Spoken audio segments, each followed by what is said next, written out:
Hey, I got something to ask. I'll get my dog. Bring my dog. Anyone for panda? You guys get those Nicole, you want to do your thing where you switch the cable? Great. Holy heck. There you go. Good work, good work. you don't want that A reindeer lesson. No. No. Wait, is it? Are we gonna have No. activity? Hey, you want to see what's on? No, I think we're just trying to turn this on. I'm Pretty sure last year we did. You just wrote that. No. Be careful getting down on these ears. I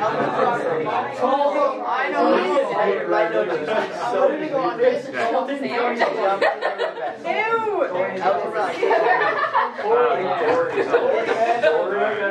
George, you want to hug? Are you sure? Okay. Why? Because I don't want to see it. The thing is, with shorter, you get 5. So like miss 5. Okay. All right, today, let's go through a couple examples of what I want to cover today. We're going to do kind of an easy problem, kind of a more challenging problem to something we haven't seen yet. I'll kind of fill in what we have to do with that. And then we're going to do a story problem today where I want to do that semi-truck problem. Well, that'll probably be it for today. It'll be probably pretty easy. Okay, so let's start with the formula for an ellipse. This is the default formula that you need to have written down somewhere. So if you were gone yesterday, this is the formula that we used. Hey. Okay, the more you talk, I'm just going to get to homework today then. That's easy enough. Obviously, we know what we're doing here.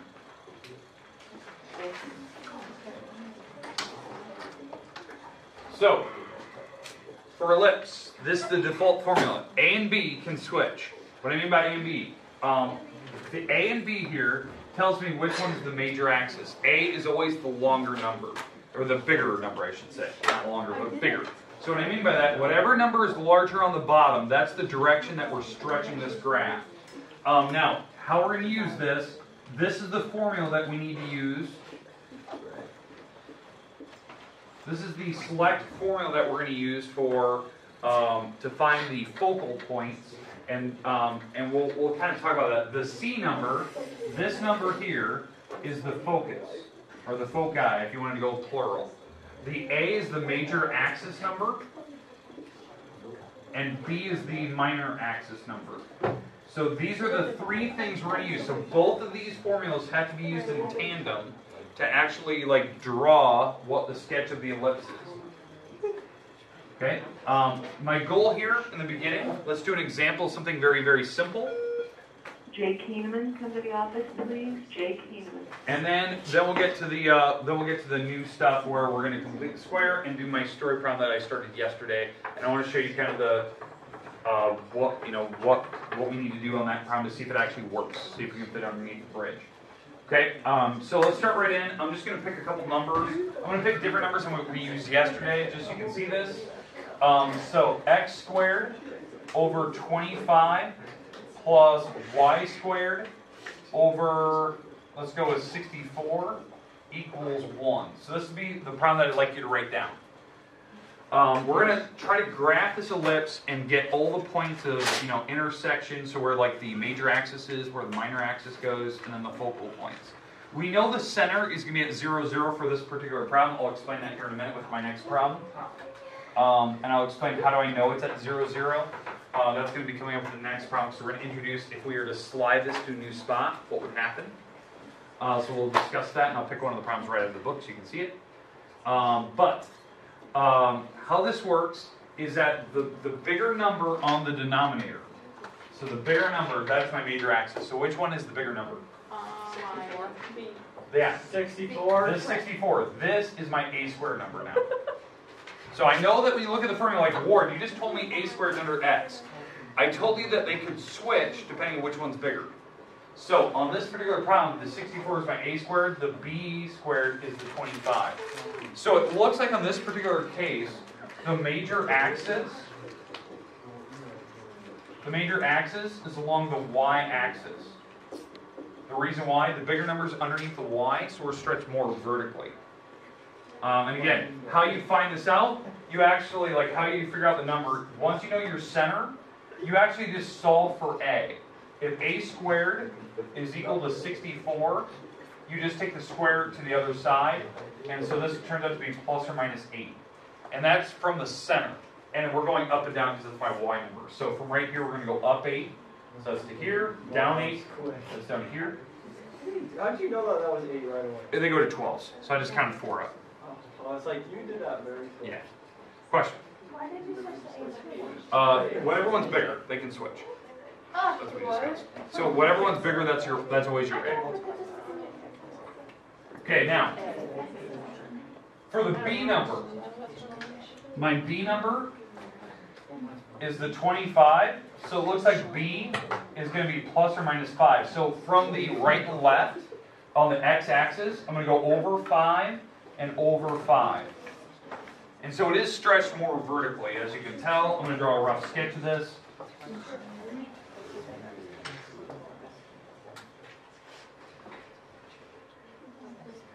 Okay, there you go. There's my rough sketch of the ellipse. I know it's terrible. Go with it. So the bigger Okay. number is always the A. Yeah, the bigger number. So I don't care if the bigger number is under x or if it's under y. That's your A number because that's the major axis. That's my A number. So when I plug those numbers in, so when I take my A squared and B squared, that's the 64 and 25. I can immediately plug them into this separate side formula, and this will give me what my foci is going to be. Now this is the formula that I used yesterday. I think when we were doing the deriving the formula from that big distance formula. At one point I showed that you could subtract A and B, or A and C, and it would give you the B number. I think I did a little substitution. But I'm going to take my B number, which is 25, plug it in. My A squared number is 64. I'm going to plug that in, and I need to solve for C squared. Notice when I plug them in, I didn't square them again. The A squared is 64. The B squared is 25. So that's where these numbers come from. And so now what I'm going to have to do is I'm going to subtract this over. So 25 minus 64, which will be negative. And the reason why I know this works, because if this turns out to be negative, I still have to divide by -1 that's in front of the C, and it'll actually turn it positive. So that's kind of what we're going to be expecting to see here. But 25 minus 64, what do we have? Is it negative 89? This is not. No. What do you say? 25 minus 64? Is that 39? Yesterday was I don't know what that is. I can't do the math in my head, seriously. 40. What did it be 49? 49? Only because this is square.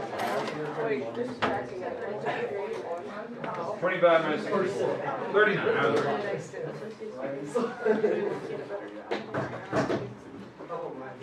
Hey, I'm going to wait some people out until we're done talking here. So I subtract it over. Let's divide by the -1 that's in front of the C squared, so I get 39, positive 39. And then I have to take the square root. Now, 39 does not have a perfect square, which is fine. But I can guesstimate what that is. It's plus or minus square root of 39, which is above the number 6. Because the square root of 36 is 6, so it's just above 6, 6.1, somewhere in that range. And the foci are along the major axis. This is where the sun would sit in like a solar system. So we're going to go 6 down, that's about here, 6.1-ish. There's focus number 2. And then 6 up, which is about here, and that's focus number 1. And it doesn't matter which one's 1 and 2. But the foci are always along whatever the major axis is. Again, is there any questions with how I came up with that 6-point number? I just took the square root of 39. 6.24. 6.2, okay. That's about right. I kind of guessed maybe where it was going to be anyway. Yeah. It's 6.24. Okay. Here it is. All right, hey, are we good? Yeah. Does everyone have this kind of roughly sketched out in their notes? Yes. Let's move on to the next one. This next one will be kind of more challenging. Okay. All right, next one.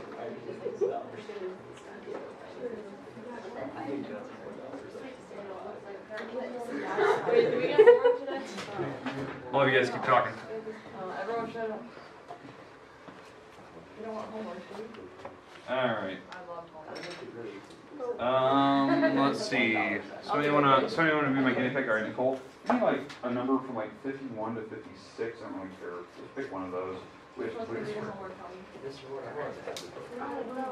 Okay, fire away. Give me one of them. 9x squared Okay. plus 16y squared minus 18x plus 64y minus 71. Only big from. Equals 0. Yes. Is that right? Okay. Yes. Double check. Do I have the signs right and the numbers right? Yeah, you're fine. Okay. What you're looking at here, this is an ellipse. Now, how I know it's an ellipse by looking at it, because it doesn't look anything like this formula. There is an x squared and a y squared. So it is definitely curving back over itself. Anytime there's an x squared and a y squared, it's more like a circle. But why I know it's an ellipse is because there's numbers out in front of the x squared and the y squared, and they're different numbers. It's not like 16 and 16. It's 9 and 16. So it's stretched more one direction. The problem is, I don't know which way it's stretched. That's why we're going to do a little bit of math here. This problem is brand new. We've never seen this type of problem before. It's one of those things that we're going to eventually do a lot in this chapter, chapter 9. We've already done a piece of this before. It's called completing the square. We've done it in Algebra 2. We've done it a little bit this year in the beginning of the year, and kind of, I think it was chapter 1 we did a little bit. We're going to do it very heavily to this problem, but there's extra pieces we have to do because I need to make that thing, that mess, look like this. And it's a little difficult at the time when you first start this problem to kind of know where we're going. There's kind of a trick for figuring this out right away, like to know kind of which direction you're going to go. I don't really care about that. I just want to do the math so you can see it. And the math is not difficult because we've already done most of it. It's just you've never seen like the little pieces of it. So on this problem, what I would do first, let's move this 71 to the other side. I don't like that number. So let's get rid of it. So I'm going to move it over to the other side, and let's make it positive, because it's not helping anything out as it is. On the other side, I'm going to group the x's and y's together, so I'm going to like rearrange. I'm going to commute things around. So I'm going to move the 9x squared and the 18x, negative 18x, together. And I'm going to move the 16y squared and the 64y together, because I want to group like terms, x's and y's. All right, we good with the first setup? We group like terms, and I got rid of the constant. I put that on the other side. Okay, now, the next step.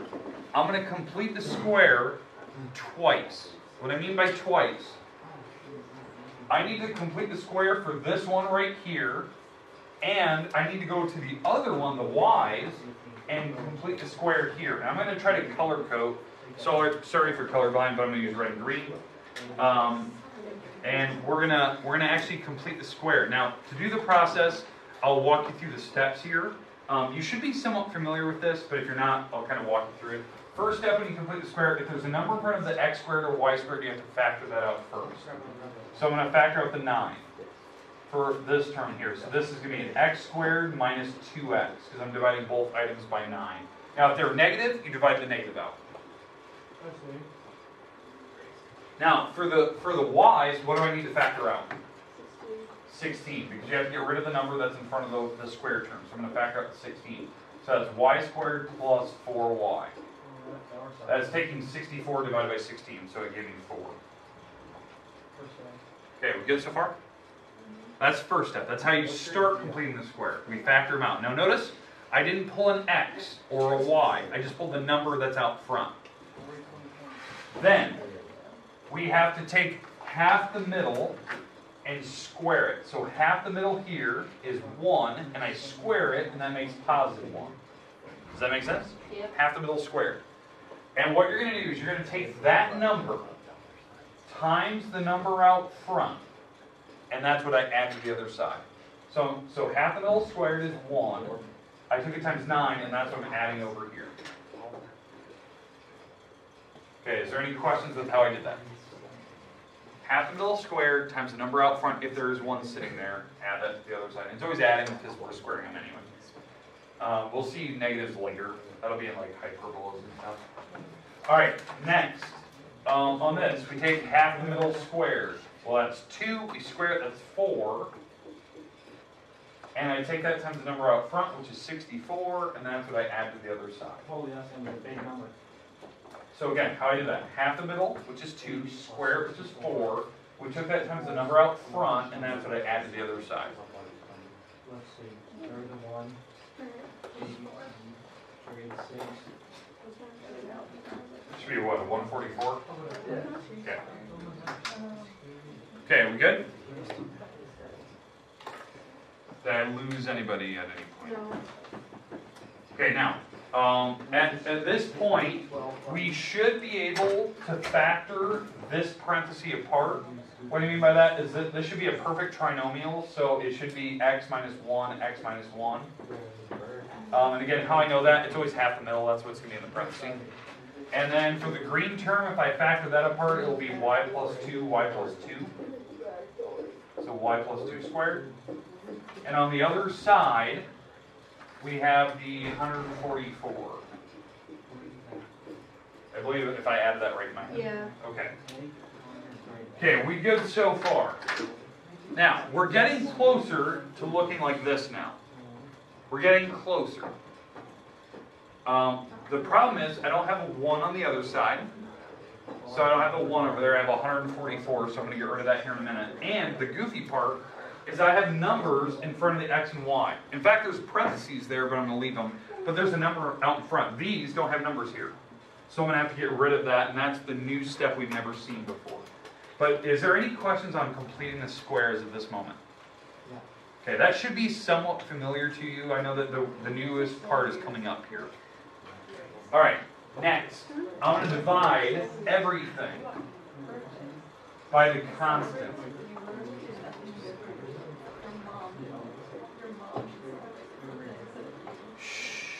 All right, so I'm going to divide everything by the 144. Now, what should happen if I do this correctly? The side on the other, so the constant over here, should turn out to be the number 1, which is exactly what I want. Because that's the formula for an ellipse. They have to have a 1 on the one side. On the other side, one of these numbers actually simplifies, because 16 actually goes into 144. I can divide them both by 16s. And I believe that should be, if I did that correctly in my head, it should be something like 9.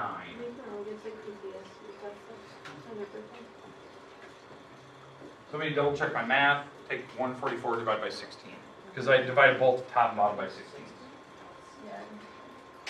it 9? Yeah. Perfect. So the other one should be 16.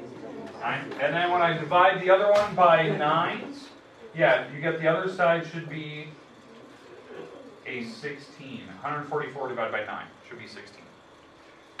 Did we confirm, correct? That I did my math right? Yeah. All right, and so now, at this point, now I can actually graph my ellipse. Now, the goofy part about this ellipse is that we're not centered at 0, 0 anymore, and how I know that? That these x and y's are not by themselves. There's actually a parenthesis there that are with the x and with the y, and I want to know what is the root of that parenthesis. The right one. So what's the top number? What makes it 0? 1. And what makes that one 0? -2. That is my new center. That is the center for my ellipse. It's the number with the x, the number with the y, and it's always the opposite of those numbers.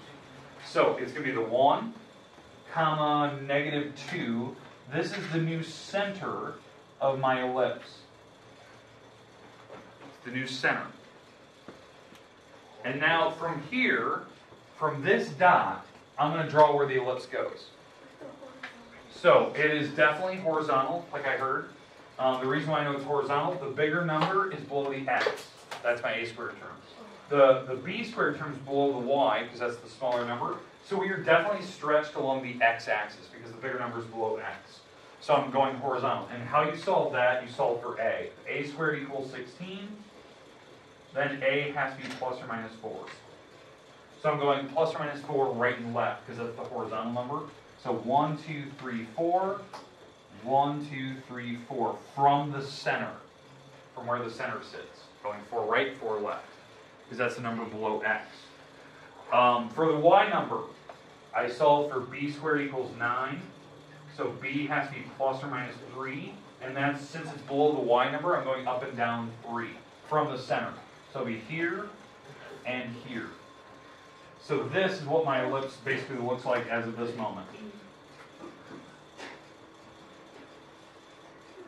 There you go. There's my terrible looking ellipse.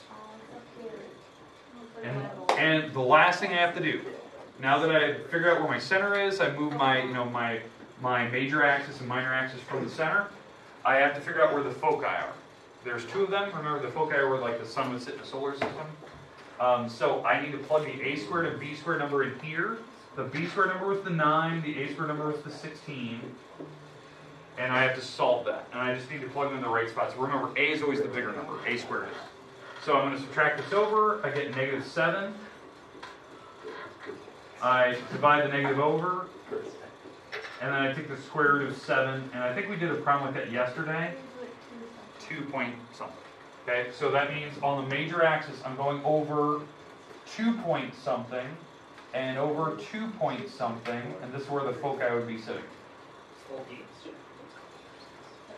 And again, if you want to take the actual square root of 7, actually write that out. I think it's like 2.6. Fine. I was going to say 2.7, but yeah. 2.64.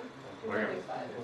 So there's my focus. And how I know where the focus is, that's along the major axis, and it's from the center. So I went over 2 point something over 2.64.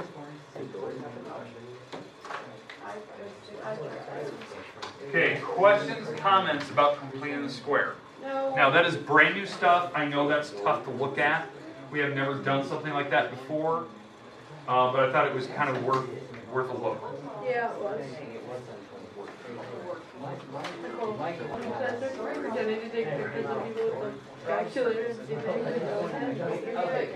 All right. Now, last problem of the day. This is my absolute last problem. I want to talk about the story problem I started yesterday with the semi-truck. All right. So last problem with the semi. Mine actually clicks in. Did yours too? Like, look. All right, let me get rid of the graph here. I don't need that. Okay. Now, yesterday we were doing that problem where down in Ames where my father was driving a semi truck, and we got to a bridge, and it was based on, I think the bridge we were talking about itself was 18 feet across. So the road was 9 feet this way, 9 feet this way. And then how tall was the actual bridge? 14. 14. All right, so it was 14 feet in total height. So this is 14 feet.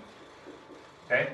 All right, so the idea is that how this works, how you actually calculate this number, is that since we're stretched more vertically, it's more vertical type of ellipse, that means that the formula will look like this. So x squared plus y squared, because we're assuming we're at 0, 0 here for the middle of the road. And again, this is supposed to be 3-dimensional, so the road's moving out at you. Okay? So the idea is that the formula itself, we put the 9 on the bottom for the x, because that's my horizontal, and we square it, so this will be 81. And then the bottom of the y, since this was 14, we square it, and that's 196. Equals 1. That's the formula. I'm not shifting it right or left. And how I got those numbers, I used the a squared and b squared number. And since this is a, my major axis is going up 14, this is the b number. I square them, and that's where I'm getting these numbers. So we're stretched more vertically. Now the question was, if my dad was driving a semi, and he's trying to go under the bridge, would I clip the bridge? And so I talked to Brock this morning, Brock Gouch. His father said that a semi-truck is about 7 feet wide. So if my father was in a semi-truck, and semi-trucks the drivers are trained that they have to be on the middle line. That's how they stay safe on the road. The semi-truck is supposed to be on the middle, like, dashed line, so that way they know that they can fit across the road. So that they never have to worry about, are they too close to line, they just hug the middle. That's why semis always are right in the middle of the road. So they're trained to be in the middle, and so the semi-truck is actually 7 feet wide. So I'm not going all the way to the end, okay? But what was the height of the semi-truck that we were talking about? 13 feet. That ain't gonna work. So yeah, so I'm almost guaranteeing that we're going to clip that thing. Now, that's just common sense thinking about it, but I'm going over 7, up 13. How you actually check this? I'm going to actually plug in my 7. Because I can go over 7 feet from the center. I'm going to plug in my 7. And what I'm going to do is I'm going to leave the y alone. And I'm going to see, I'm going to, not that quite yet. I'm going to actually just check, will the y number turn out to be 13 or larger? So if the y number here is larger, that means that my truck can fit underneath it. Because maybe this is like 13 and a half feet. And that's what this would tell me. Because by plugging in 7, what this formula is doing is it's telling me on this curve, if you were to go over 7 feet, how high would you be up in the air on the curve?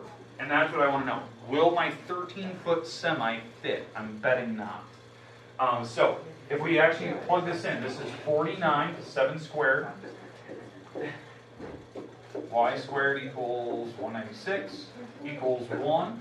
I'm going to subtract this to the other side. So this is y squared 196 equals 81 over 81 minus 49 over 81. Now again, how I'm doing that, I made 1 over 1 to be 81 over 81, so I could actually subtract that fraction over. Because again, any number can be put over 1. So 1 over 1, I made 81 over 81. When I subtract across, what is that number? 32. Okay, so this is 32 over 81. And then the last step, or actually 2 steps, I'm going to multiply the 196 across. I'm going to multiply the 196 across, and we're going to see, will it actually work? Okay, so where are we at? We're at y squared. I'm going to multiply the 196 across, and it's going to multiply in the 32 over 81. I'm going to multiply by 196. Now, how do you do this? You take 196 times the top, divide by bottom, and I want to know what that number is. It's like 76. So times the top, divide by bottom. Say it again. What do we get? It's huge. Never mind. Somebody with a calculator, please. Yeah, 77.4. 77.4. Instead it should be huge. And then we're going to divide, or we're going to take the square root of it. Well, the square root of 77.4. 8.8. 8.8 if we round. You could have almost made it. Yeah, we would have clipped the bridge by about 5 feet. It would have about smashed through the windshield. So yeah. Right. Now the question I always get, because I've done this the last couple of years, and that was a true story, by the way. The question I always get, well, could I move the semi to the middle of the road? Like, they're not. It's illegal for semis to do that. Like if they're like go down the middle of the road if it's a split. Yeah. But the idea is that you can do it if you need to go around an object. But for a semi itself, if you're going to center it, that means that the semi would be 3.5 feet, 3.5 feet from the center. So all you'd have to check is 3.5 feet over. Could I still fit? I'm betting on not. A 14-foot bridge is not very tall, especially when it starts tapering down. So you could do the same exact math, but put in 3.5. Do it. And you could check, if you were to go down the middle of the road, would I still fit? That's the always question I have. Well, just tell your dad to go down the middle of the road. It's illegal, number one, but number two, I still don't think it would fit. And that's why you had to do that 3-point turn thing, and he was all mad at me. Wait, your dad, this is a true story? Yeah, I'm not lying. That was an absolutely true story. I got yelled at many a time for that stupid situation. Wait, what happened? I wasn't here yesterday. He brought it up for the first time, but that has already been made. So, okay, questions with that problem? Okay, you want to plug 3.5 in? Okay. Plug 3.5. Except all the students who take it. Oh, what am I? Oh, yeah. All the students, and so it's super busy. All right. Really semi. They got their 14-foot bridge with this 13-foot semi. Okay, so if we're going to plug 3.5 in, that's 3.5 squared, which is, geez, what is that? 12.25. 12.25, thank you. So this is 12.25. We're going to take 81 and subtract that off. What do you get? 68.75. 68.75. We're going to take the 68.75 times 196. and divide by 80. 166.4. And take the square root. Say it again. 8, 9. He would have definitely scraped the top of the truck itself. He would have been insanely close, but you still would have clipped it. So, this is a good problem. So, it's a good thing you did. Now, obviously, the question I got yesterday was like, who would ever do that? Did you do the math there? No, I did the math later just to prove the point. Just to see what do you fit, because I had the same question you guys did, like just go down the middle of the road, you still want to fit, you can see it. But the other thing is like, that's what we're doing, like we can apply real life application problems to this type of math. Now I know that's silly, but semi-truck drivers, they're not trained in mathematics like that. They're just taught common sense. When you see the bridge height, if it's a certain number, you're good to go. If it's a certain number, you can't. And that's why my father was asking what size of bridge it was. Because he wanted to know, was it a 15, 16-foot bridge? He was fine. If it was 14, like this one, no go. And so there's different sized bridges you can pass under. But it's one of those things that are just trained. Now, another situation that can happen, you have boats going underneath bridges. That happens a lot in the East Coast kind of thing, down by the Mississippi. There's a lot of overpasses that you have to pass under. They have arcs underneath it. You have to. It's the same thing. Can you fit underneath it? So, I just thought it was kind of a cool problem. There you go. Definitely would not have fit.